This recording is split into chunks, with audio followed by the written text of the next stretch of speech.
Ayun guys, hello, good morning po sa lahat ng mga sumusuporta po sa akin. Ngayon po ay 36 followers na po ako. Kaso nagkaroon po ako ng problema dito sa account ko po na to, sa page ko na po na to, itong Chang Ani Vlog. Nagkaroon po ako ng violation. Ito po inaasahan ko na itong violation na to. Sa ngayon po kasi is dapat mag-upload ako ng video, hindi po ako makapag-upload dahil nag-notification na po sa akin yung violation na inaasahan ko po. Yung Connected Entity Violation. Nagkaroon po kasi ako ng problema sa payout ko.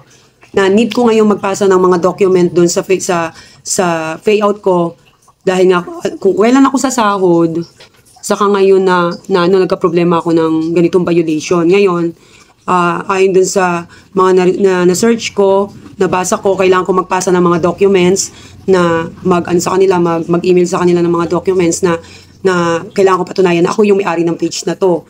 Kasi karaniwan ng sakit talaga, karaniwan ng violation ng mga kapwa ko content creator, lalo na kapag mag-payout na. Lalo na kapag nagka-problema na tayo sa payout, lalo na sa mga pinipilapan nyo na, kunyari, nagkamali kayo ng ganito, nagkamali kayo ng ganyan, at kailangan yung update. Eto na nga, dumating na nga sa akin. Kasi nakaraan, ina-update ko na to. Parang nag-update ng system si Mameta. Kaya, nung ina-update ko siya, parang naghahanghang lang siya.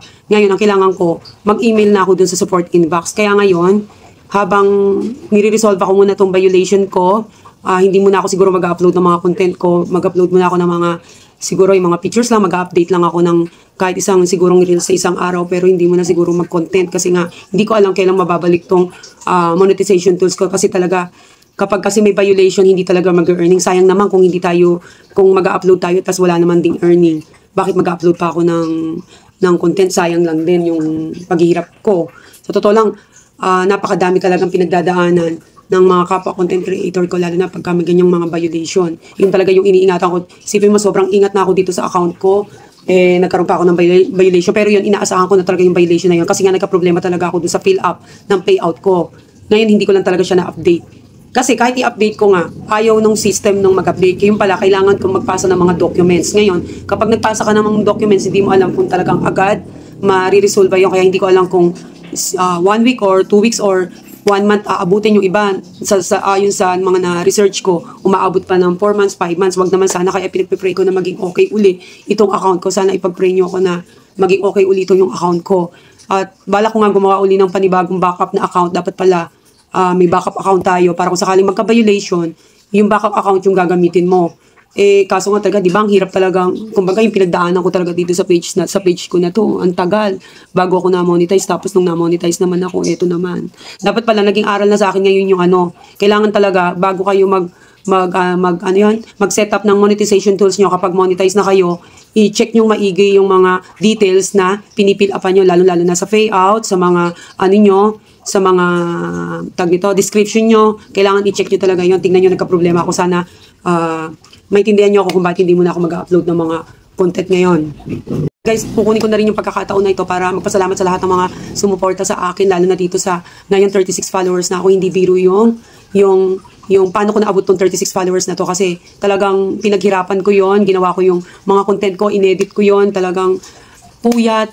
Tapos talagang tawag dito, halos yung pag wala ako talagang ginagawa, di ba, pinakapahinga ko mag-edit kasi nga nagtitinda din ako, nag-affiliate din ako, kaya siguro magko-concentrate muna ako ngayon sa pag-affiliate ko dun sa kabilang apps.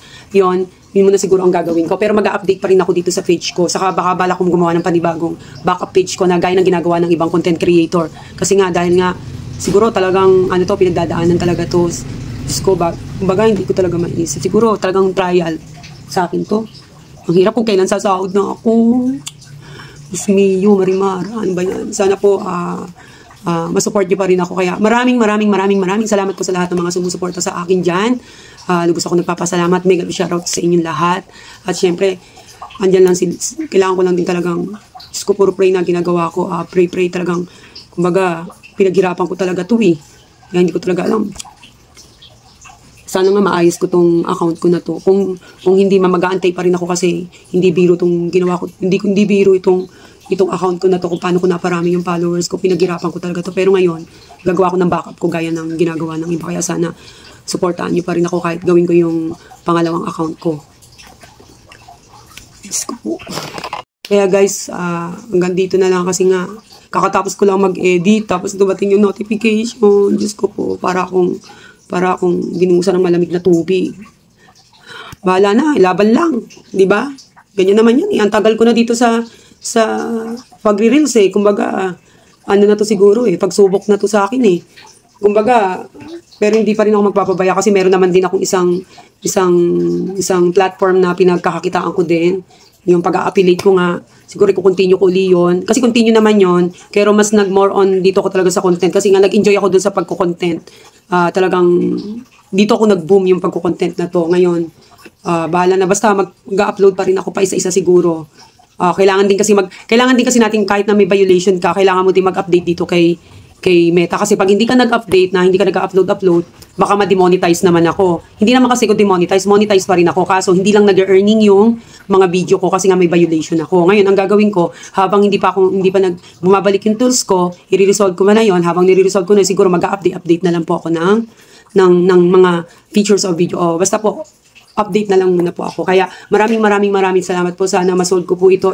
Sama niyo po ako sa pray niyo. Pero magpe-pray din po ako na ma-resolve ko tong aking violation. Kaya maraming salamat po sa lahat ng mga sumusuporta po sa aming mag-asawa na si Nando Mix Vlog. Ayun, maraming salamat po sa inyo. Ako po si Chang Ani Vlog na sana suportahan niyo pa rin kahit na hindi pa masyado nagko-content ngayon. Pero oras na mabalik yung monetization tools ko, talagang mag-upload ako, talagang babawi ako. Pero ngayon siguro pa isa-isa muna akong, mag-upload din ako ng content, kaso pa isa-isa muna. Kumbaga update lang, hindi ganun ka ano. Basta ganun na lang, hindi ko kasi alam. Hindi ko lang matatawa ako eh. Kaya hanggang dito na lang. Kaya guys, maraming salamat po. And thank you sa lahat. Bye-bye.